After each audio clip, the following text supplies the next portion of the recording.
캐데온이 문을 열어줬기 때문에 캐데온과 비슷한 것들은 저희가 만들 수 있다고 생각을 하거든요. 한국의 드라마나 아니면 영화 같은 경우에도 전 세계적으로 각광을 받는 케이스 되게 많기 때문에 애니메이션에서도 동일한 그런 일이 이제 생길 수 있을 거라는 생각이 들고, 충분히 영향을 있기 때문에 캐데온과 같은 성공 사례를 지금부터는 좀 만들어낼 수 있지 않을까 싶은 생각이 듭니다. 특히 이제 10세 이하에서는 95% 이상이 한국 애니메이션입니다. 그러니까 지금 어린이들은 우리가 만든 국산 애니메이션을 보고 한국인들의 손에 의해서 한국 콘텐츠를 소비하면서 이제 자라고 있거든요. 그런 면에서는 상당히 자부심을 느끼고.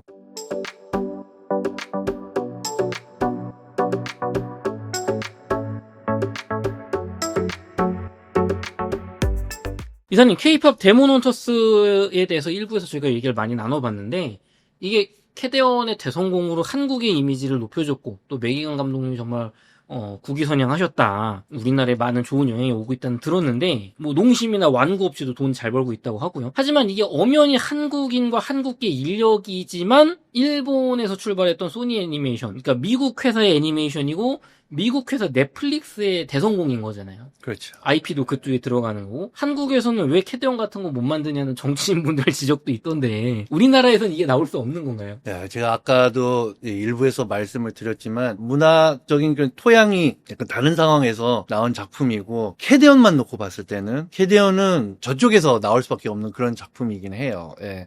어떤 서구적인 관점에서 동양을, 특히 한국을 바라보는 그런 관점을 잘 이해를 하고, 또 그러한 문화적인 요소들을 기반으로 스토리를 풀 수 있는 그런 게 가능한 환경에서 나올 수 있는 그런 작품이고, 한국인들은 오히려 너무 한국 중심적이고, 예, 저들에 대한 어떤 이 미국이나 유럽인들에 대한 어떤 이해도가 높지 않은 상황에서 한국 중심으로 작품을 만들 수밖에 없기 때문에 그런 부분들은 조금 떨어질 수밖에 없긴 해요. 근데 이제 오히려 캐데온이 문을 열어줬기 때문에 캐데온과 똑같지는 않지만 캐데온과 비슷한 것들은 저희가 만들 수 있다고 생각을 하거든요. 뭐 지금 한국의 드라마나 아니면 영화 같은 경우에도 한국에서 한국 중심적인 어떤 이 세계관에서 만들어졌지만 전 세계적으로 각광을 받는 그런 케이스 되게 많기 때문에 애니메이션에서도 동일한 그런 일이 이제 생길 수 있을 거라는 생각이 들고, 다만 이제 현재까지는 한국 애니메이션 업계들은, 한국의 애니메이션 업체들이 지금 한 통계에 따라서는 300개, 통계에 따라서는 한 400개 이렇게 이야기도 해요.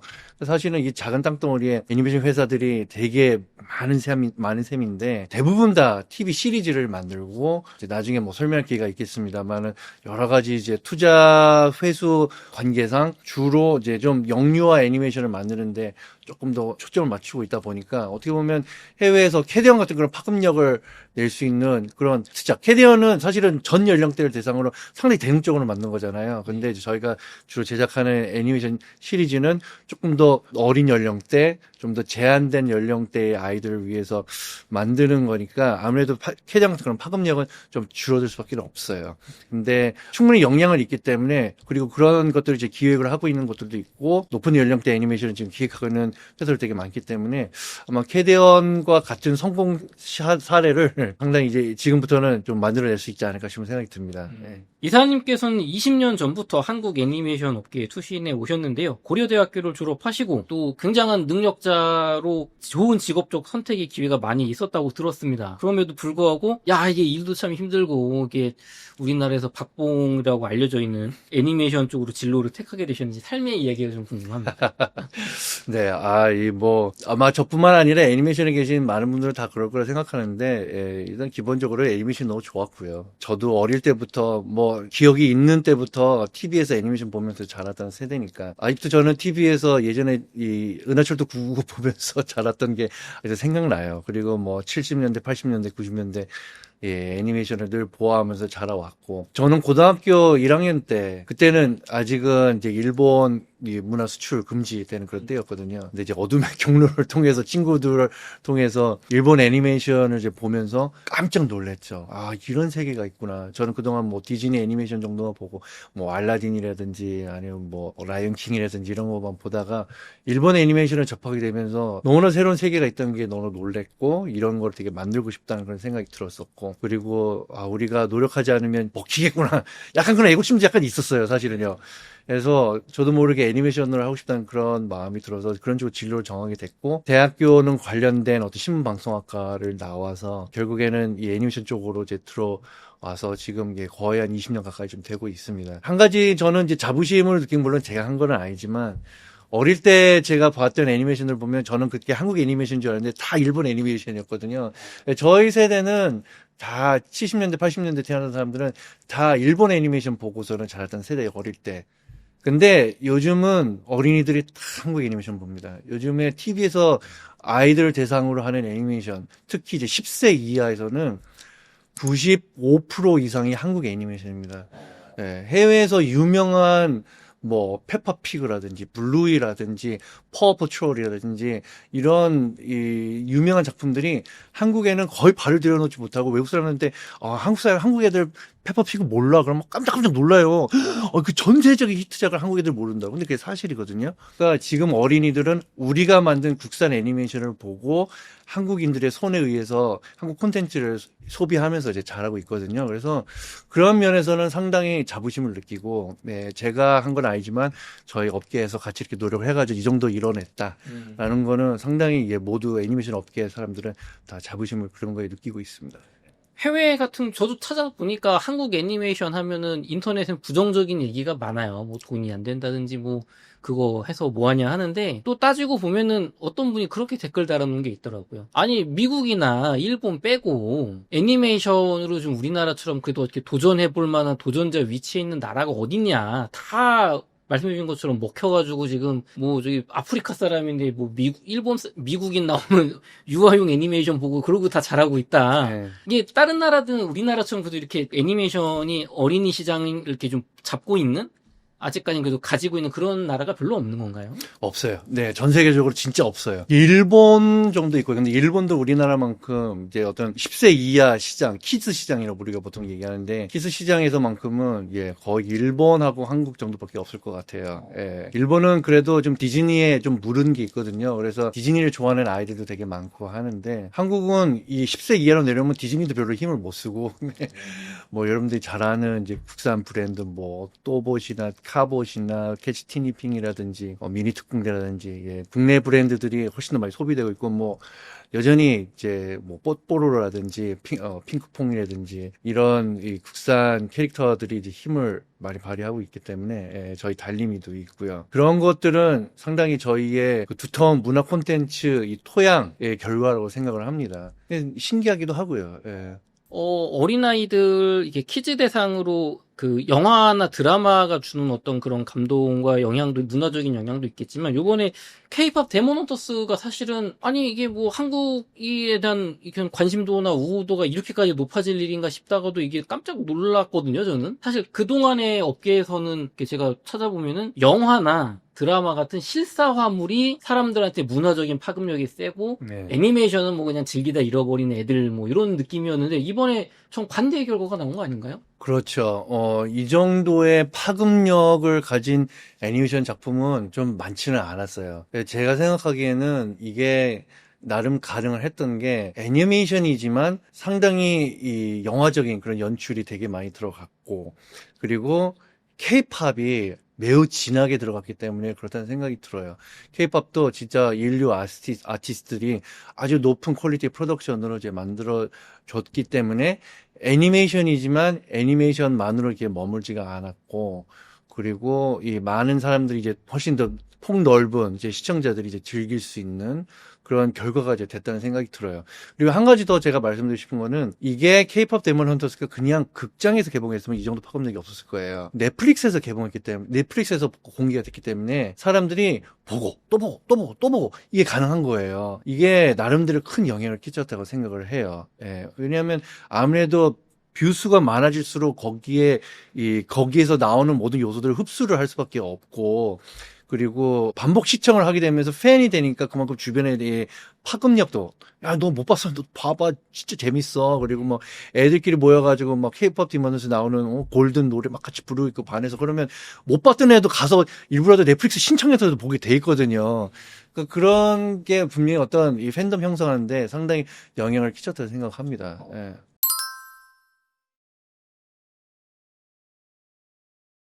이사님께서 계신 선우행 컴퍼니의 반짝반짝 달림이 애니메이션도 지금 유튜브에서 700만 구독자를 모으셨다고 하는데 네. 제가 보니까 인도네시아, 그러니까 국가별로 유튜브가 있는데 보니까 인도네시아 같은 데서는 사람들이 많이 보더라고요. 네. 그럼 그거를 제작을 해서 유튜브로 이제는 TV가 아니라 유튜브로 공개를 하고 글로벌화해서 시청을 하는 그런 사업 모델인 건가요, 이게? 아니에요. 이제 사업 모델 얘기가 나오면 이게 조금 좀 복잡해질 수 있는데 이제 중요한 거는 유튜브로 보더라도 애니메이션을 만들기 위해서 들어가는 이 투자금 제작비가 유튜브만으로는 회수되기가 좀 어렵습니다. 어느 정도 유튜브로 인해서 얻어지는 수익이 되게 많이 늘어나고 저희가 뭐 뷰수가 뭐 하루에 뭐 한 1억 뷰씩 막 들어오고 뭐 구독자가 막 한 1,000만 명씩 되고 이렇게 되면 그런 구조가 가능할 것 같은데 아직까지는 그럴 정도까지는 안 될 것 같고요. 애니메이션이 의외로 제작비가 많이 듭니다. 예를 들어서 11분짜리 26편 한 시즌을 이제 그런 식으로 잡는다고 했을 때 한 30억에서 40억 정도 듭니다. 그러니까 저희가 농담을 하는 말이 강남에 우리가 빌딩 하나 세울 수 있는 또는 살 수 있는 그 정도 비용을 애니메이션에 우리가 뭐 투자를 하고 있다. 물론 이제 큰 빌딩은 아니겠죠.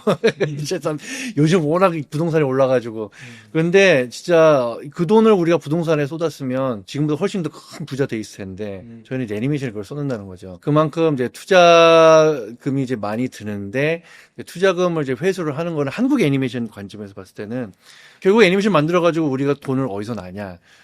방송사에 그걸 걸고 그다음에 뭐 예를 들어 케이블에 걸고 IPTV에 그걸 걸고 해가지고 뭐 이렇게 수익이 쭉 들어올 거 아니에요. 근데 통계적으로 봤을 때 저희가 한 30억 40억 들여 시즌 하나를 만든 이후에 한국에 있는 모든 공중파 케이블, IPTV, VOD 서비스, 뭐 OTT 이런 데가 다 우리가 납품해가지고 나름대로 방영하고 서비스를 해. 그러면 얻어지는 수익이 투자금의 한 10% 내외 정도 되는 걸로 통계가 잡혀요. 10%요? 10%밖에 안 돼요. 그러니까 우리는 90%를 어디서 충당하지 않으면 어마어마한 손실을 이제 보게 되는 거예요. 아니, 한 시즌 30억 주고 만들어서 3억 회수 감능하면 이거 27억 어디서 납니까? 그래서 너도나도 목 매달고 이제 부가 상품 만들고 완구 만들고 그리고 이제 뭐 여기서 이제 누구를 이제 탓하는 그런 식으로 얘기할 수는 없지만 팩트적으로는 방송료가 상당히 이 해외 다른 업체들에 비해 다른 방송 미디어 환경에 비해서는 되게 낮게 책정이 되어 있는 게 사실입니다. 그래서 좀 한국에서는 그런 산업 구조적으로 애니메이션을 만들어도 이제 원금 회수하는 게 상당히 좀 어렵고 그러니까 그걸 보완하기 위해서 부가 상품을 만드는데 열을 올릴 수밖에 없고 그리고 해외 수출을 주라고 할 수밖에 없고 그리고 이제 어떻게든 원금을 이제 우리가 제작비를 넣는 거를 줄이려고 노력을 하고 그래서 한국 업체들이 많이 하는 방법 중에 하나가 공동 제작을 많이 해요. 해외 업체들하고 같이 투자를 해가지고 뭐 30%씩 나눠가지고 낸다든가 그러면 내가 부담하는 게 원래 30억에서 10억으로 줄어드는 거니까 훨씬 더 리스크가 낮아지는 거거든요. 그런 식으로 공동 제작을 되게 많이 합니다. 그리고 해외에서는 공동 제작하게 되면 예를 들어서 미국인의 애니메이션 회사하고 한다. 실제로 저희가 그런 사례가 있거든요. 저희가 이제 하스브로라고 세계에서 제일 큰 완구사라고 있는데 이제 거기가 이제 트랜스포머라든지 G.I. 조 이런 데 오너거든요. 거기하고 저희가 공동 제작을 했었는데 50대 50으로 투자를 했어요. 그래서 거기는 이 미주, 유럽, 아시아 밖의 나라들 사업을 하고 우리는 아시아 사업을 하고 그렇게 해가지고 같이 지역을 나눠가지고 사업을 해가지고 수익을 얻고 거기는 넷플릭스에다가 오리지널로 팔았어요. 그래서 넷플릭스에서 상당히 저희가 에쿠시션 이 돈을 많이 얻었죠. 거기서 이제 이 작품을 오리지널로 가져가는 그런 비용을 많이 얻어서 그 작품 이름은 이제 꼬마 탐정 토비와 테리, 영어로는 트리하우스 디텍티브라고 하는 작품인데 그거는 상당히 사업적으로 성공을 했죠.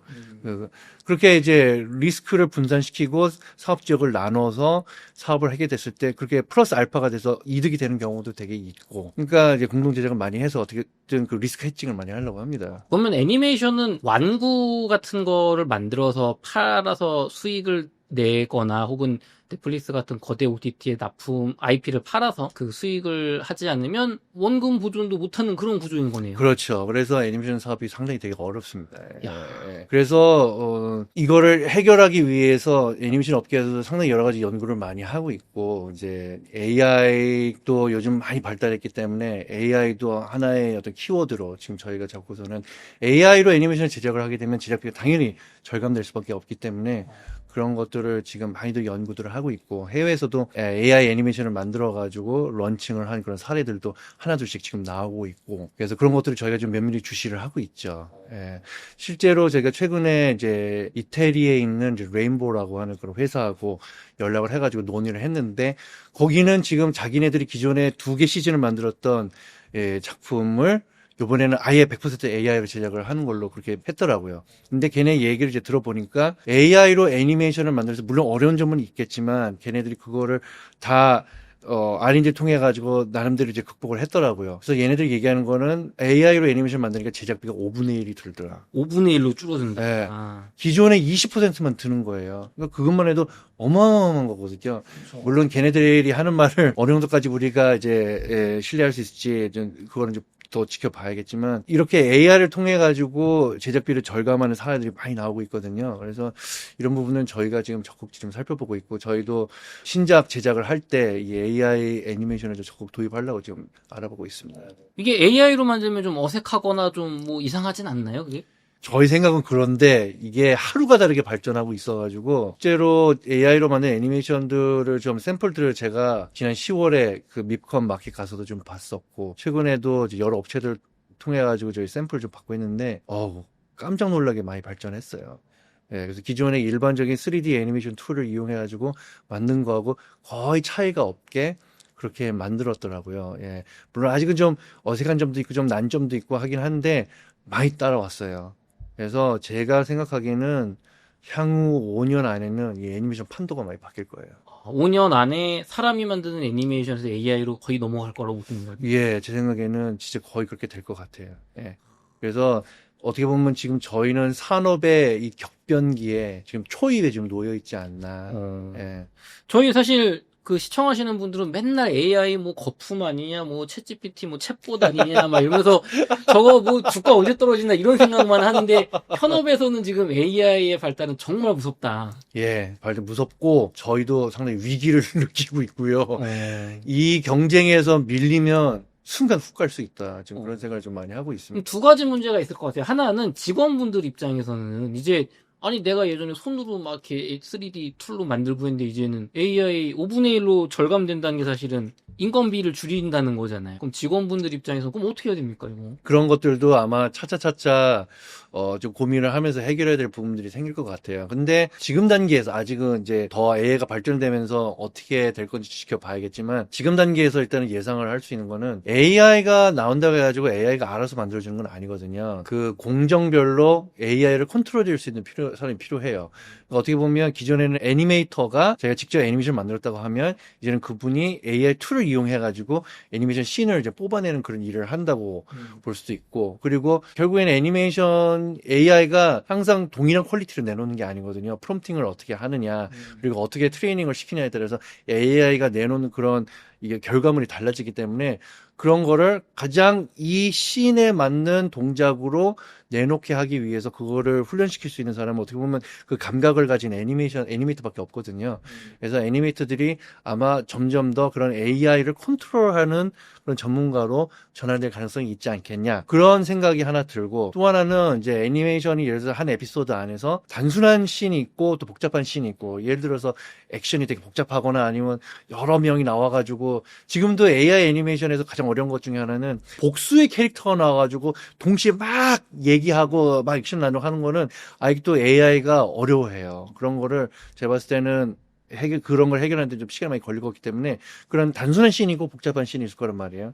그럼 제 생각에는 아마 당분간은 믹스된 형태로 제작이 되지 않을까 싶어요. 단단한 건 AI가 만들고 좀 복잡한 건 인간이 직접 손을 대고 만들어야 되고 그래서 애니메이터들이 점점 그러한 일 쪽으로 좀 더 집중이 되지 않을까 그런 생각이 좀 듭니다. 예. 그러면 이게 또 AI 경쟁은 사실 어떻게 보면 우리나라 뭐 반도체라든가 전력이라든가 또 AI 이런 어떤 소프트웨어라든가 이런 경쟁에서 우위에 서야 될 것 같은데 맞아요. 네. 지금 그럼 국가적으로도 지금 뭐 미국과 중국이 앞서 나가고 있는데 우리나라에게 승산이 있는 겁니까 이게? 아, 그러게요. 예, 일단은 우리가 어떤 분야의 AI를 목표로 할 것인가 이제 그 부분이 이제 일단 1차적으로 좀 궁금해질 것 같고요. 뭐 예를 들어서 챗GPT를 만든다든지 소라를 만든다든지 우리가 국산형 챗GPT를 만들 국산형 소라를 만들 거냐 그들과 지금 뛰어들어 경쟁할 수가 있을 것이냐 제가 봤을 때는 쉽지는 않을 것 같은 생각이 들거든요. 그러니까 어떻게 보면 저들이 앞서 나간 분야는 저들이 앞서 나가게 하고 그 안에서 그러면 우리는 AI에서 어떤 분야를 그럼 앞서 나가게 할 것이냐 그런 것도 좀 봐야 될 것 같고요. 그리고 그들은 그런 툴로 앞서 나간다 했을 때 그럼 그 툴을 이용한 콘텐츠 면에서는 뭐 우리가 앞서 나간다든지 그런 거는 분명히 있을 수 있을 것 같아요. 그런 예를 들어서 정부 지원을 AI를 이용한 여러 다양한 콘텐츠, 영화라든지 아니면 뭐 음악이라든지 게임이라든지 아니면 애니메이션을 다양한 콘텐츠를 리스크 없이 니들이 막 만들어라 하는 쪽으로 지원을 해줄 수도 있죠. 그러면 저희들은 이제 개발된 툴을 이용해가지고 다양하게 R&D를 하고 그런 것들을 이제 시장에 내놓음으로써 시장의 반응을 보면서 아 이런 쪽으로 AI 콘텐츠를 만들겠구나 훨씬 더 선도적으로 끌고 갈 수가 있거든요. 그러니까 정부의 지원을 그런 쪽으로 좀 몰아가는 것이 현실적이지 않을까 그런 생각이 듭니다. 저희 3부에서 이어서 K-팝, K-드라마, K-방산에 이어서 K-애니메이션도 좀 성공하기 위해서는 어떻게 해야 될지 좀 나눠보도록 하겠습니다.